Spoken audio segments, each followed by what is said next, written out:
listen, we got the SpongeBob character tier list by Tier Zoo. We've been doing SpongeBob conspiracy vids. We've been doing tier list vids, so why not just do them both in the same video? So let's get it. So when the metal hit his mug, he just sunk in place. 100K Holla, chillin' Bahamas. Come home to your crib and throw in your mama. What is good, HollaSquad? We are the latest squad on the. Ooh, my voice. Hold on. We gotta. So when the metal hit. What is good, YouTube? We are. You know what I'm saying? The latest squad on the YouTube platform. Listen, today we're back with another tier list vid. All right. We're just gonna ignore the voice crack. All right. It never happened. But anyway, we've been watching these SpongeBob conspiracies by Alex Bell. They've been on point. If you haven't seen them, head to my channel, watch those. And I always seen this tier list video, and now makes the most sense to do it. But before we do that, make sure y'all like, comment, subscribe, all that great stuff. We'll continue these vids as long as this vid gets to at least 7 likes, all right? And if y'all blow past 7 likes, I'll react to whatever y'all want. Just comment it down below. I got y'all. But let's hop into this. Made in partnership with Curiosity Stream. Ooh, my. It's a little loud right there, not gonna cap.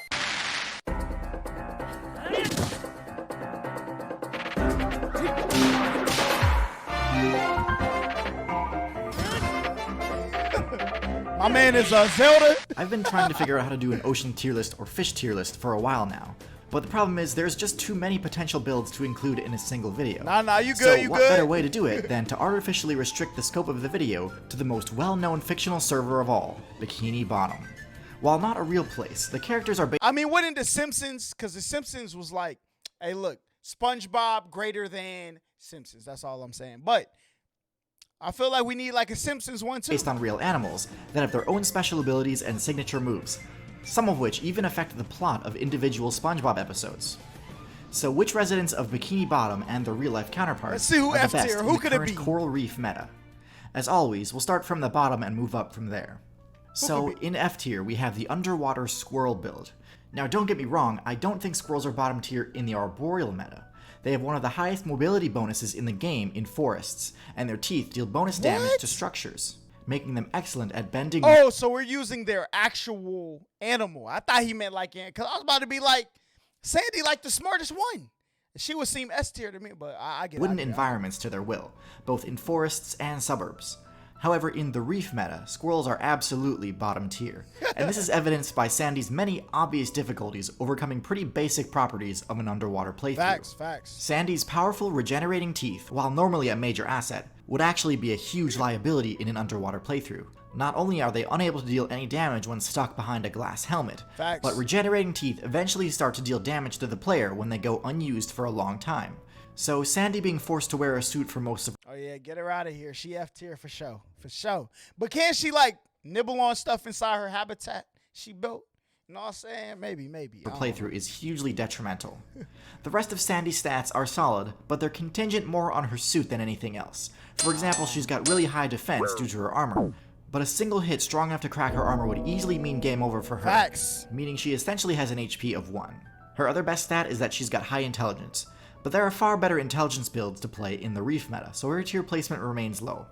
I don't want to waste too much time discussing the underwater squirrel build, since it's the most unrealistic build in Bikini Bottom. Facts. So let's move on to D tier, where we have the ocean snail build. Now, there are ocean snails that I consider high tier, like the cone snails, which have venomous spears. However, it's pretty clear that Gary is not one of these, and is instead a much more basic jack-of-all-trades style That snail. looks like Gary Sea for real, snails have I ain't gonna exceptionally lie. high defense levels, The but shape not a much little else. accurate. They're nearly invincible while in their defensive stance, except against players with armor-piercing abilities. But, as we'll see, those abilities aren't uncommon in the reef meta, and as a result, sea snails have bad matchups against much of the rest of this list. That's crazy. In C tier, we have the crustaceans. Woo! Larry the Lobster, all of them muscles, my brother. Your anchor throwing muscles. Way down in C tier. Look at you. Which seem to comprise a large percentage of the Bikini Bottom player base, including Mr. Krabs, Larry, and Plankton. And yes, Plankton is most likely a type of copepod, which is a small crustacean. All three of these take the basic crustacean build and modify it for their own specific playstyle.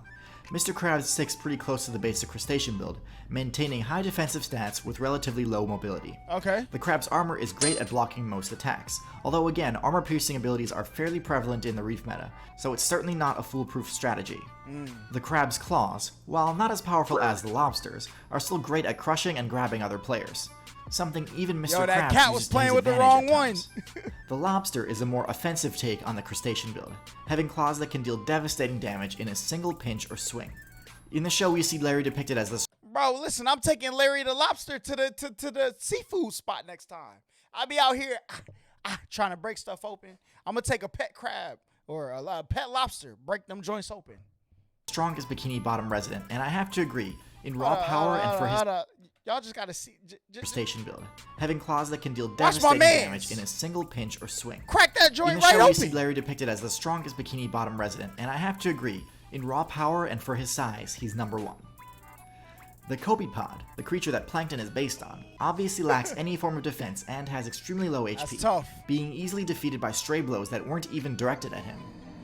The Copepod's best stat would be stealth, which helps Plankton in a lot of his efforts to invade enemy bases, but also frequently ends up hurting him when he's trampled on because he was stepped on by a player that didn't detect him.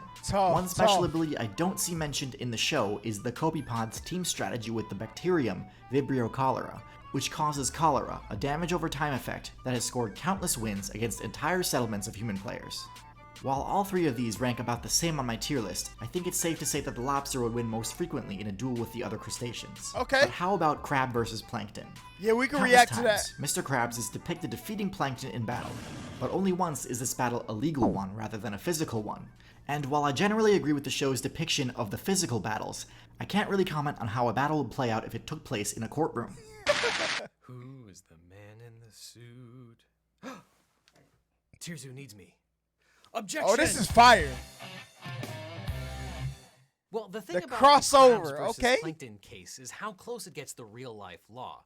I should know because I've beaten the bar exam final boss on hard mode in New York and God mode in California. See, a restaurant That's owner like crazy. Mr. Crab can be liable to his patrons if he's negligent.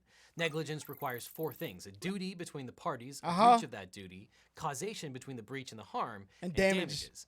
Negligence is judged on a reasonable person standard, so his lack of I feel like I'm back in business ethics class. You know what I'm saying? I remember those days. The college days. Now we HollaSquad it up, baby. wet floor sign is pretty bad. And a reasonable restaurant owner would probably put out a sign or not have the floor soaking wet in the first place. But Krabs doesn't owe the same duty to a trespasser like Plankton. Plankton wasn't there to buy food. He was there to steal the Krabby Patty recipe. But they have to prove intention, though, don't they? You have to prove that in front of your peers, right? I don't know, Mr. Hey, he beat the bar exam in California. I have nothing to say. Therefore, Mr. Krabs probably didn't owe him a duty and wouldn't be liable to him in negligence, even if Plankton wasn't faking his injuries.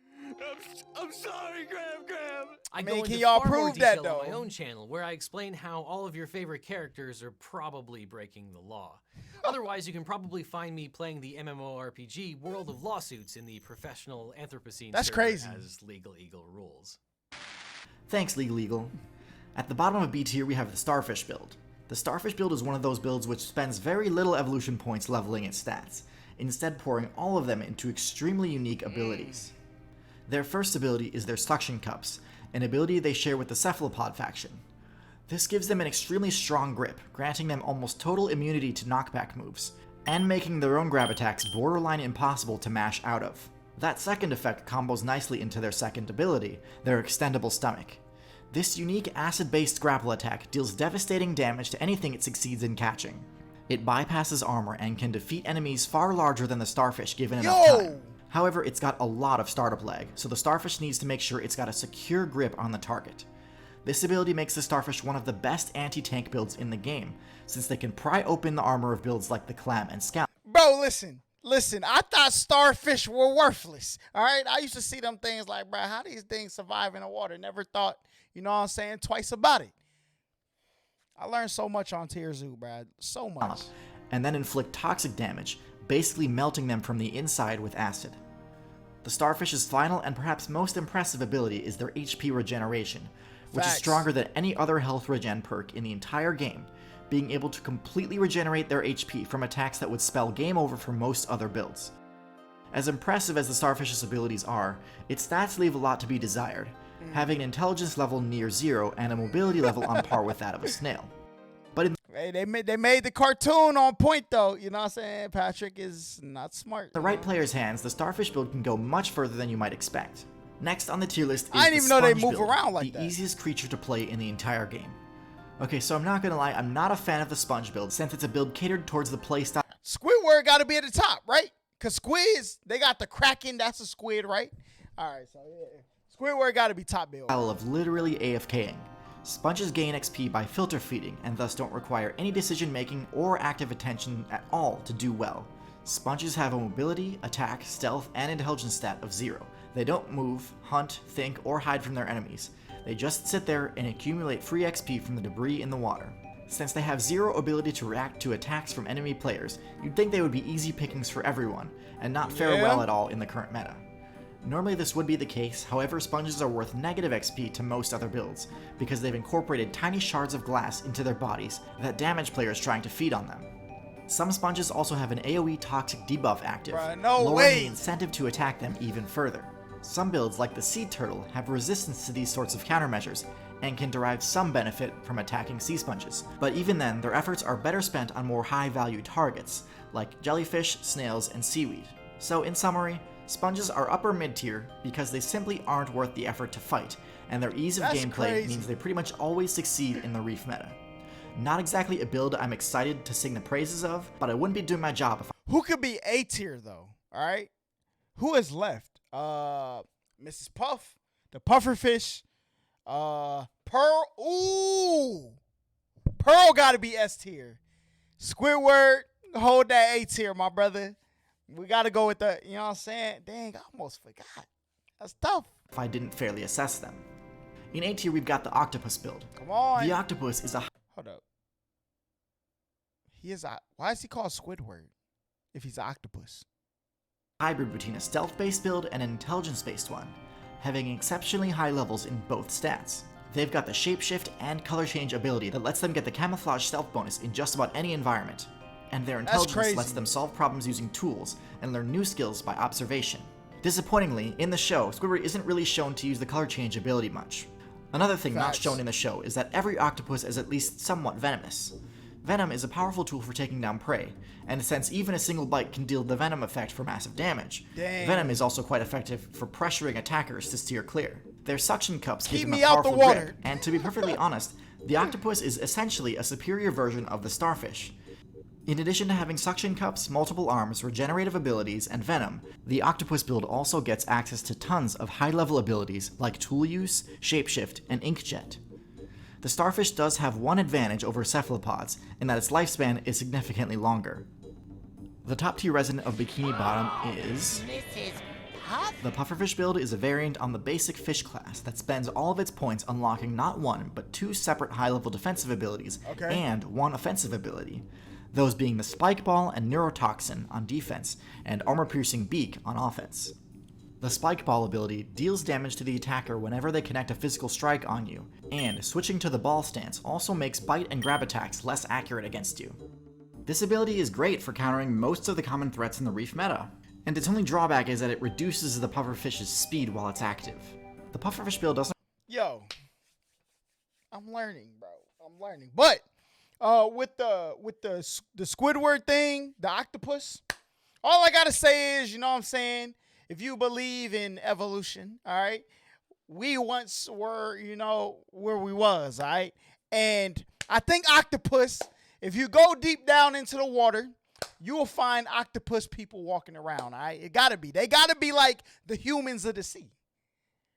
The tool ability, that's how humans took over, all right? We watched the Tier Zoo video. Are humans OP, all right? So, hey, this is some information right here. doesn't really care about losing speed, since it doesn't really rely on speed for escaping or attacking, so it's a great trade. Its second defensive ability, Neurotoxin, ensures that builds in higher weight classes can't just swallow it whole without risk too. The Neurotoxin would paralyze any player who actually managed to get past its first line of defense. Wow. Honestly, having two separate measures of defense is a bit overkill, but considering the pufferfish manages to also have a solid offensive capability too, I won't knock it too much. Speaking of, the pufferfish is another extremely effective tank buster build. It has teeth that absolutely destroy armor, meaning defensive builds like the clam, crab, and snail get demolished in matchups against the pufferfish. This impressive blend of defense and offense makes the pufferfish one of the best fish builds in the game, in my opinion, and easily the top tier of Bikini Bottom. It's no wonder Mrs. Puff is shown bodying basically everyone in the show. Hopefully now you've got a good understanding of the Bikini Bottom meta. That's crazy. Also, I hope you like collaborations like this, because a bunch of creators and I have collaborated on an absolutely massive project, a brand new platform called Nebula. Nebula serves as a way for creators like... Facts, we definitely got to hit Nebula one of these days for sure. But listen, the SpongeBob character tier list, I know I was going to learn this much, bruh. And look, I know a little bit about the ocean. All right, we did the one video that had octopus in it, I think. Did we? I don't know. But the fact that as soon as he said they have tool use, I said, oh, it's got to be like some octopus down there, or like maybe in like a million years, you know what I'm saying? They'll be walking around down there. That's crazy. Or I don't know what's the equivalent to walking in it's swimming technically, right? So listen, y'all get what I'm talking about. Anyway, make sure y'all like, comment, subscribe, do all that great stuff. Like I said in every other video about the water, deep sea meta, keep me out the water, all right? I'm going to let them animals down there do their thing. I don't want no smoke. But I'm going to see y'all in the next vid. We out of here.